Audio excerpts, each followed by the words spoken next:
Greetings, programs, and welcome back to the TV thing, where today I'm going to be talking about Altered Carbon, which, well, not to put too fine a point on it, I thought was bloody fantastic. Now, I'm coming at this from the perspective of somebody who is a big fan of the original source material, the novel by Richard K. Morgan. And one interesting tidbit I did pick up was that the show's creator, producer, later Kalogridis, apparently optioned it really not long after it was published in 2002. So she's been trying to get this made on film or on TV in one way or another for, quite a long time at this point, and had struggled to do so because it's not an especially straightforward story, and it's also quite a violent story.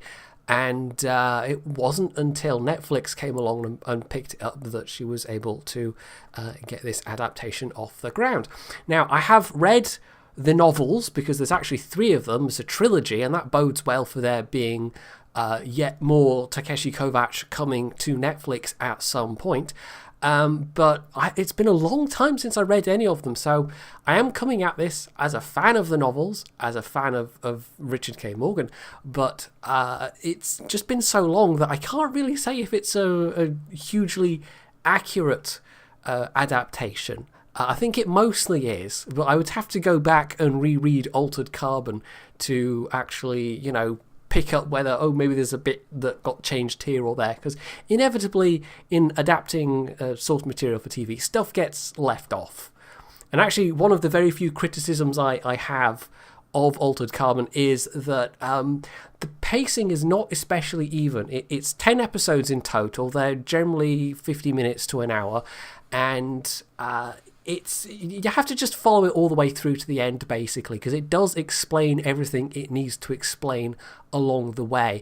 But if you've got no idea about the source material and you're just jumping into it, then it might get a bit confusing keeping track of what's going on as it's happening. But by the time you get to the end, everything is drawn into a conclusion that makes sense. And you do get some actually little extra twists of information that pop up as well at the end. So it's not just everything that you knew, it's 1 or 2 things that you learn along the way as well. So the entire premise of Altered Carbon, or the world in which the Kovacs novels are set, is that it's a not particularly nice future for humanity. Humanity's grown, thrived, they've travelled among the stars, and the Kovacs himself is actually not born on Earth. He's born on a planet called was it Harlan's World? That's one of the planets that's mentioned. Actually, I think Harlan's World might be one of the other locations. I can't remember where he's supposed to be from now, but anyway, but one of the core technologies in this future is the so-called cortical stack, which it's basically a little device that goes in the back of the head by the base of the spine, which essentially makes a backup of human consciousness. So if something happens to your body, but the stack is undamaged, it's fine. They can basically re-sleeve you, as they term it. They put you into a new body. The thing is, though, it's still possible for people to die if the stack gets damaged. And the very, very wealthy get around this by having extremely expensive systems whereby they get remotely backed up, essentially. It's basically cloud storage, but for your mind. And all of this is hugely integral to the plot. It kind of explores a bit along the way what this particular future looks like, but the specific goings on in the plot really do revolve around this idea of people being able to be backed up. And one of the key parts of Kovacs' his background is he started off as a soldier for the UN, which is like, they've grown into this overarching administrative, like the UN is the government of the future, basically. They're the body that holds all these disparate, separate worlds together. And he works as an elite soldier for them, but becomes disillusioned along the way because they're not particularly nice, and ends up joining a rebellion. And there's various things that happen there, but basically one of the core things that this rebellion is against is trying to do away with this technology of the cortical stacks, and to make it so that society becomes maybe a little more evened out again, because one of the knock-on effects of this whole thing is that, of course, the wealthy no longer need to die, and so all the power and the money just accumulates at the top, even more so than it does today, to the point where the meths, as the show calls them, and I can't remember if it explains or not that is short for Methuselahs. It does in the book, but I can't remember if it does in the show. But yeah, basically they control virtually everything, and society has become 100% an oligarchy, where it's these incredibly hyper wealthy individuals that almost have become a class apart from everybody else. And again, this is a thing that the show and the novel really explores, because after his rebellion, and this is all, like, as far as most of the show is concerned, this is all like hundreds of years in the past. Kovac is one of the very few survivors after this rebellion is crushed, and then we skip forward to the present day as far as the show is concerned, and he's been revived in somebody else's body, essentially. And that is kind of the point where the show kicks off. Now, it's not entirely told in a linear fashion, and this maybe contributes to the unevenness of the pacing that I mentioned.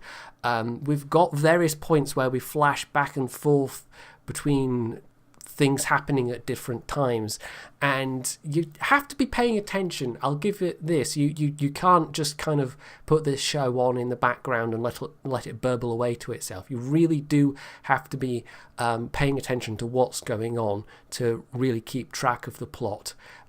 So that's maybe one of the things. Like I've read a little bit of the other critical reviews, that have come up from other sources, other websites and newspapers and whatever, and that does seem to be one of the things that people didn't necessarily find it always that easy to follow the various elements of the plot, because it's a fairly multi-stranded plot, this one, and everything does eventually tie back together, as I've said, but there are times when bits of it sort of get put down for an episode or whatever, and then suddenly, episode and a half later, oh yeah, this piece of information that's relevant to that part of the plot suddenly pops up into view, and it's that kind of a story. But that's probably true of the book as well.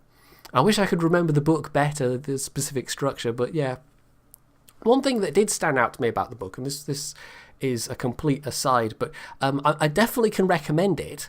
And in fact, I can recommend Richard K. Morgan as a writer generally. But one thing that was unusual, to the point where it still really sticks out in my memory, is that he 100% went for naturalistic dialogue, and that doesn't have any relevance to the show especially, but it's really different when you're reading it, and it's written down on the page, and people are umming and ahhing and stuttering, and there's these kind of pauses as people have a different cadence which he tries to bring out on the page, and it's a really unusual experience when you're reading a book to get that, because when you stop and think about it, most dialogue written down on a page in fiction is completely unnatural. People generally do not speak like that, and it's just an incredibly unusual thing to find an author that does try and mimic that more natural speech pattern, but at the same time it's such a different experience that it almost made it a bit difficult to read at first. It took some getting used to. Anyway, that doesn't have anything to do with the show. That's just an interesting little thing I remember about Mr. Morgan's writing.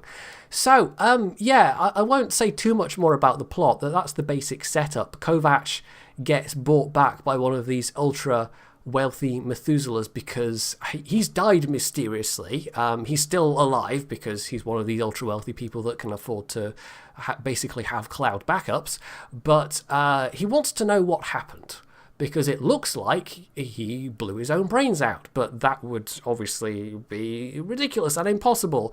And so he basically uses his influence to bring Kovac back from the dead. That's how Kovac ends up getting re-sleeved after all this time, because he's got a very special skill set that this rich guy, Bancroft, has been assured will help him uncover the truth.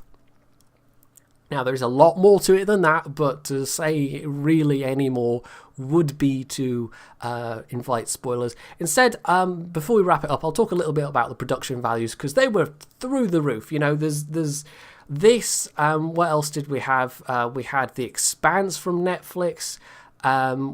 We've had. I'm struggling to think of other shows, but I don't know. They've been flashing the money around. The production values on Altered Carbon were through the roof. It was extremely impressive, and that was one of the other complaints that people seem to have, that, oh yeah, the visuals are really nice, but, you know, it almost detracts from the plot, because it's like, hey, look at all these flashy visuals. I didn't really feel that way. I just thought it was like, this was a really well realized vision of the kind of future that Morgan was trying to write. I don't see why that would be a point of criticism, but anyway. Other critics are weird. Not that I'm saying I'm a critic. I mean, this is just me, you know, trying to give my thoughts on why I enjoyed things or not. I'm not going for any particular level of intellectual rigor here. In this case, you know, I've absolutely declared my biases at the start of this episode. I love the book, and I really thought this was a good adaptation, but that struck me as an odd thing to pick up on. Anyway, so the production values are absolutely fantastic. As I said, there was a lot of violence. There's also a fair bit of nudity, so be warned, but it's nudity that makes sense within the context. It's not like, I'm trying to think of a particularly egregious example of you know, something that was just like gratuitous. Oh, okay. Here's a nerdy example, and it's not even nudity particularly. But there's in the was it like the first season of Enterprise, there was a scene, a rather infamous scene in the decontamination chamber, which basically was two of the characters rubbing decontamination gel on each other. And it was completely gratuitous, like compared to what's in Altered Carbon, completely tame. Star Trek Enterprise, nobody got their clothes off particularly, but it was just like out of place. It was a scene that felt like it had just been put in there to, you know, titillate the nerds. Whereas all of the nudity in this show, and it's not just female nudity, there's a bit of male nudity in there as well, it feels in place. You know, it has a context. There is a reason why we are seeing the things we are seeing, and so I would not criticize it for that either at all. I mean, maybe there are times when there could have been, you know, a couple less pairs of boobs on the screen, to put it bluntly, but no, I for the most part felt like this fit. You know, this is what this future was like, and it was a really good, you know, it really brought out what Morgan was going for in the novels. This really not very nice future where money will get you everything, and just a couple of people, comparatively speaking, have all that money, and, you know, sucks to be everybody else. So I absolutely can recommend this. I thought it was great. I highly hope that we get more. We could maybe have had like an extra episode. Maybe it could have been 10 episodes instead of 11 episodes instead of 10, and maybe we could have had a little bit more development time with the characters or whatever else.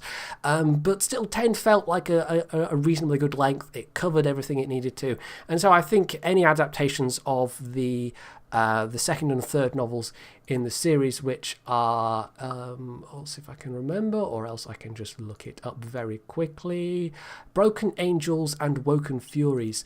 Yeah, I think, you know, we could probably expect to see about the same from them as well. And if it's that same level of production value, and that same kind of unhappy but interesting future that gets depicted, and they managed to bring back, you know, the elements of the cast as well, that well, it won't even be quite the same person, because like, I'm completely distracting myself here, but one of the consequences of the whole cortical stack thing is that, people can get brought back in completely different bodies that look nothing like them. So the main character, Kovac, spends a lot of the show running around in somebody else's body, but we do get to see his, original form, as it were. So it could be a completely different lead actor next time round, even though it's the same character, and, that could be quite an interesting thing depending on who they pick.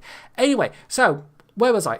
Basically, yeah, it seems like there's a pretty good chance that we will get to see the second and third novels, just because, generally speaking, the reaction overall to this seems to have been positive, and I'm going to guess Netflix's numbers for people watching it were probably pretty good as well. So, fingers crossed. So that's it for this episode, and if you found it interesting and useful, you can hit the like button, you can leave any comments below, you can sub to this or my main channel if you haven't already, and as always, stay tuned for more.